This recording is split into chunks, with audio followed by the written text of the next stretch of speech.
Hello class 12 students, आप सभी के लिए लेके आया हूं मैं 36 सैंपल क्वेश्चन पेपर, जिसके अंदर आप English, physical education, computer science, physics, chemistry और मैथमेटिक्स इन सभी के सैंपल पेपर्स आपको यहां पे मिलेंगे, जिससे आप अपनी प्रिपरेशन स्ट्रॉन्ग कर सकते हैं और अच्छे से मार्क्स गेन कर सकते हैं। तो अभी हम जो सीबीएसई ने लॉन्च कर रखा है सैंपल पेपर, उसका सॉल्यूशन देख रहे हैं। अगर आप इस बुक को परचेज करना चाहते हैं तो लिंक आपको डिस्क्रिप्शन में मिल जाएगा, वहां से जाके आप इस बुक को परचेज कर सकते हैं। तो चलिए देखते हैं अपना सेक्शन सी। सेक्शन सी के अंदर क्या है? This section comprises of short answer type questions of 3 marks each. यहाँ पे क्या है, इसके अंदर आपको शॉर्ट आंसर टाइप क्वेश्चन मिलेंगे, जिसमें हर एक क्वेश्चन के 3 मार्क्स है, मतलब वेटेज 3 मार्क्स की है। अब ध्यान से देखो, क्वेश्चन नंबर 26 क्या दे रखा है। Integration dx by √3 - 2x - x²। अब ये चीज देखते ही आपके माइंड में क्या आ जानी चाहिए कि हमें इसको कंप्लीटिंग द स्क्वायर बनाना है। रूट के अंदर दे रखा है तो कंप्लीटिंग द स्क्वायर डेफिनेटली बनेगा, ये चीज ध्यान रखनी है आपको। अब यहाँ पे देखो हमें क्या दे रखा है, ये दे रखी है टर्म, इसको हमने क्या लिख लिया, 3 को 4 - 1 लिख लिया भाई। 4 - 1 करेंगे तो हमारे पास ये एक कंप्लीटिंग द स्क्वायर बन जाएगा। ये रहा x+1 का स्क्वायर - 2 का स्क्वायर, ये आ गया हमारे पास। अब इसके बाद हमें सिंपली करना क्या है, x+1 को टी पुट कर लेना है। तो यहाँ पे x+1 को टी पुट करेंगे तो x का डेरिवेटिव dx हो गया और t का dt हो गया। तो dx = dt, हमारे पास सिंपली टर्म बन गई dt बाई √2² - t²। ये हमारा क्या होता है, सिंपली फॉर्मूला होता है sine inverse x by a का। तो ये हमने यहाँ पे फॉर्मूला, देखो एक चीज अच्छी लगी मुझे यहाँ पे, जो मैं क्वेश्चंस करते टाइम आपको बताता हूं कि जहां पे भी आपका जो फॉर्मूला लगे उसको ब्रैकेट में जरूर लिख दो। उससे क्या होगा, एग्जामिनर के माइंड में क्या जाता है, भाई इस बच्चे को क्वेश्चन अच्छे से आता है। कहीं पे कोई छोटी मोटी मिस्टेक भी हो जाएगी ना, तब नंबर नहीं कटेंगे आपके। तो यहाँ पे यही काम किया है बुक वालों ने भी। गुरुकुल की बुक इसीलिए मुझे बेस्ट लगती है कि यहाँ पे उन्होंने स्पेशली फॉर्मूला मेंशन किया है कि आप इस फॉर्मूले को यहाँ पे यूज कर रहे हैं, तो आपको यहाँ पे ये फॉर्मूला यूज कर लेना है। उसके आगे देखते हैं, ये क्वेश्चन आ गया, हमारा सॉल्यूशन हो गया। नेक्स्ट क्वेश्चन नंबर 27 क्या दे रखा है हमें, 3 friends go for coffee, they decide who will pay the bill. 3 friends है, कॉफी के लिए जाते हैं और डिसाइड करते हैं कि कौन बिल पे करेगा। By each tossing a coin and then letting the odd person pay. अब टॉस करते हैं कॉइन को और ओड पर्सन जो है उसको बिल को पे करेगा। There is no odd person if all the 3 toss produce the same result. अब यहाँ पे ओड पर्सन तो कोई मिला ही नहीं। ओड का मतलब था 3 बार टॉस किया, मान लो 2 में हेड आ गया, 1 में टेल आ गया, तो भाई टेल वाला बिल पे करेगा। बट उन्होंने देखा कि तीनों टॉस में सेम रिजल्ट आया, या तो तीनों हेड आ गए या तीनों टेल आ गए।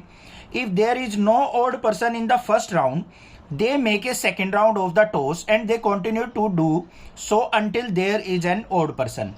पहले राउंड में उनको कोई भी ओड पर्सन नहीं मिला, मतलब जिसका अकेले का टॉस अलग आया हो और 2 का सेम आया हो। तीनों का सेम आ गया, अब वहां पे या तो तीनों का हेड आ गया या टेल आ गया। तो वो कॉन्टिन्यूसली करते रहते हैं जब तक उनको कोई भी ओड पर्सन नहीं मिलता। What is the probability that exactly 3 rounds of the toss are made. तो 3 राउंड हुए होंगे, उस टॉस की प्रोबेबिलिटी निकालनी है आपको। देखो भाई बिल्कुल सिंपल है, हेड या टेल आने की प्रोबेबिलिटी क्या होती है, हाफ। अब भाई 3 बार राउंड किया है तो 3 बार में क्या हो जाएगी, 1/2 1/2 1/2। और यहां पे उसने क्या कहा है, 2 पर्सन सेम होने चाहिए, तो मल्टीप्लाई बाय 2, हमारी प्रोबेबिलिटी आ गई 1/4। ऐसे ही हमें obtaining an odd person in a single round, एक सिंगल राउंड ओड पर्सन की क्या हो जाएगी, 1 में से इसको सब्ट्रैक्ट कर लेंगे तो क्या होगी, 3/4। समझ में आई बात। 1/4 प्रोबेबिलिटी किसकी आ गई, 2 पर्सन की, जो कि या तो हेड के होंगे या टेल के होंगे, और ओड पर्सन की होगी 3/4। अब सिंपली बात है, अब अपने क्वेश्चंस को सिंपलीफाई कर लेंगे। यहाँ पे भाई उसने क्या कहा है कि वो 3 बार हमें टॉस करना है, जिसमें से 2 बार तो क्या हो जाए, चांसेस हो हमारे कि सेम पर्सन आए, और 1 बार चांस हो ओड पर्सन मिल जाए तीसरे चांस में। तो 1/4 प्रोबेबिलिटी सेम आने की, 1/4 सेम आने की और 3/4 ओड की, तो टोटल प्रोबेबिलिटी क्या होगी हमारी, 3/64। सिंपल था, हो गया।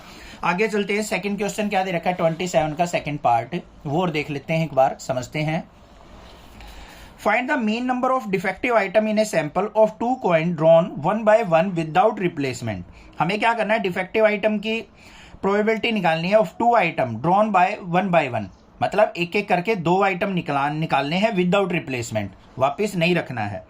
Form an urn containing 6 item, और एक बॉक्स के अंदर या फिर अर्न के अंदर 6 आइटम है, उनमें से 2 निकालने हैं।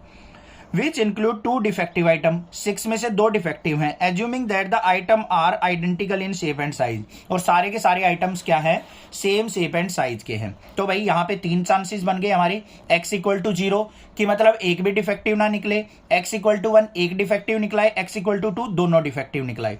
तो यहाँ पे फर्स्ट केस में क्या हो जाएगी हमारी, यहाँ पे प्रोबेबिलिटी देख लेंगे हम, अगर एक भी डिफेक्टिव निकलता है तो 4 के 4 करेक्ट है, तो 4/6 प्रोबेबिलिटी होगी। दूसरे केस में क्या हो जाएगा, 3/5 हो जाएगी, क्योंकि विदाउट रिप्लेसमेंट कहा है उसने। समझ में आ रही है नहीं? मान लो देखो यहाँ पे एक बॉक्स था, बॉक्स में से हमने 6 आइटम रखी हैं, 6 में से एक निकाल ली, तो एक निकली है वो ठीक निकली, तो ठीक कितनी आइटम थी, 4/6 प्रोबेबिलिटी होगी। अब बॉक्स के अंदर 5 आइटम रह गई, ठीक कितनी रह गई, 3, तो 3 प्रोबेबिलिटी होगी कि हमारे डिफेक्टिव नहीं है, उसकी प्रोबेबिलिटी आ गई 2/5। अब x इक्वल टू 1 मतलब एक डिफेक्टिव निकले, उसकी प्रोबेबिलिटी क्या करेंगे, 2 से मल्टीप्लाई, 8/15 आ गई। दोनों डिफेक्टिव आ जाए तो 2/6, टोटल 6 थे, दोनों डिफेक्टिव निकला है तो 2/6। फिर दूसरे चांस में क्या हो जाएगा, बॉक्स के अंदर एक डिफेक्टिव रह जाएगा, एक निकल चुका, तो 1/5 प्रोबेबिलिटी, 1/15। ये आ गई हमारी पैट टेबल। मीन निकालना है, सिंपल सी बात है, मल्टीप्लाई करके और यहाँ पे डिवाइड हो जाएगा 15 से, तो ये आ गया मेरे पास 2/3 प्रोबेबिलिटी। क्वेश्चन नंबर 28 देखते हैं, इसमें भी चॉइस में दे रखा है, दोनों में से कोई भी एक आपको अटेम्प्ट करना है। सेम यहाँ पे 27 में भी था, कोई भी एक क्वेश्चन अटेम्प्ट करना था। इंटीग्रेशन लिमिट दे रखी है π/6 से π/3 dx/1 + √10x। अब 10 दिख गया, सिंपल सी बात है, क्लास 10 से बताता आ रहा हूँ, टेंजेंट कोटेंजेंट सीकेंट कोसिकेंट मिलता है तो उसको साइन कोस में कन्वर्ट करने की ट्राई करते हैं, जिससे सिंपल हो जाएगा। सेम यहाँ पे यही काम किया है, और हमने लिमिट प्रॉपर्टी यहाँ पे लास्ट में प्रॉपर्टी यूज कर लेनी है, कौन सी, b/a f(x) dx। तो क्या होती है, b/a f(a + b - x) dx। Property use करेंगे, सिंपली हो जाएगा क्वेश्चन। ये आ गया हमारा।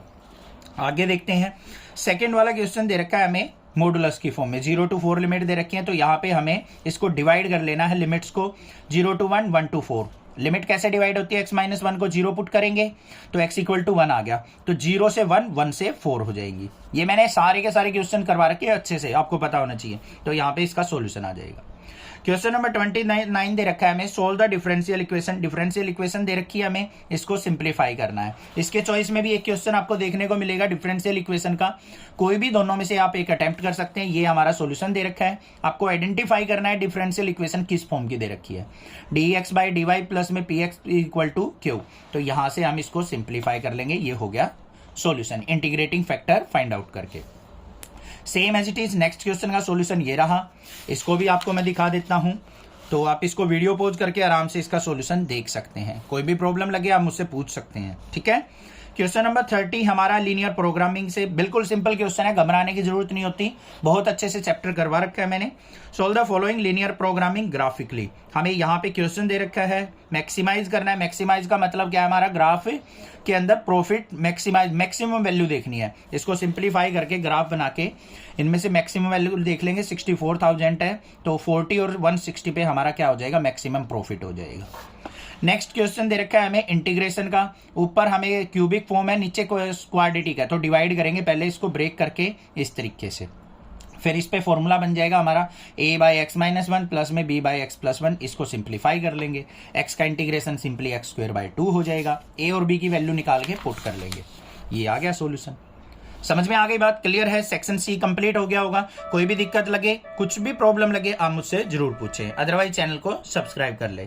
Thank you students for watching. Next classes video, next video में देखेंगे सेक्शन डी।